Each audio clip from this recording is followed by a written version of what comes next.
جولة كان 2023 فيديو جديد على قناتكم استاديوم. مرحبا بكم. الطريق إلى النهائي. المنتخب المغربي في تاريخ صعب للوصول إلى المباراة النهائية لبطولة كأس إفريقيا 2023 الكوت ديفوار. فبعد تخطي منتخب أسود الأطلس دور المجموعات متصدرا للمجموعة السادسة ب7 نقاط محققا انتصارين، الأول أمام تنزانيا بثلاثية نظيفة، والثاني أمام زامبيا ب1-0، وتعادل وحيد في الجولة الثانية أمام كونغو الديمقراطية ب1-0.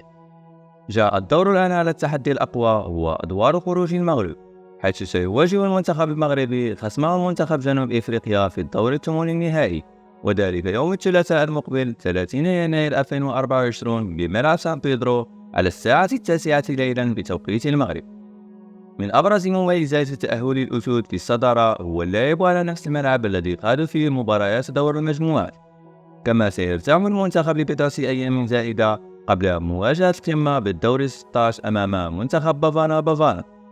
في طريقنا النهائي سيبدأ المغرب بمواجهة منتخب جنوب إفريقيا، وفي حالة تخطي بافانا سيواجه الفائز من مباراة الرأس الأخضر وخصمه منتخب موريتانيا، مفاجأة الكان الكبرى بعد تأهل منتخب مرابطون التاريخي لأول مرة للدور 16 وطرد منتخب الجزائر من البطولة مبكرا.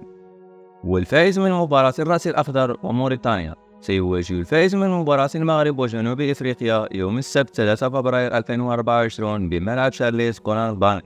وفي حالة وصول المغرب إلى الدور الربع والانتصار على خصمه في هذا الدور، سيكون في مواجهة فائز من طرف الرباعي، إما نيجيريا، الكاميرون، أنغولا أو ناميبيا، حيث في الدور الثماني النهائي نيجيريا تواجه الكاميرون وأنغولا ستواجه ناميبيا. كما تشير أبرز التوقعات أن في حالة وصول المغرب إلى النصف النهائي سيواجه منتخب نيجيريا، الذي من المتوقع أن يتخطى خصومه في الدور 16 والدور الربع بعد الأداء الجيد الذي قدمه منتخب النسور في دور المجموعات. وفي حالة وصول المنتخب المغربي إلى النصف النهائي وتخطي هذا الدور، سيكون في مواجهة قوية بالمباراة النهائية.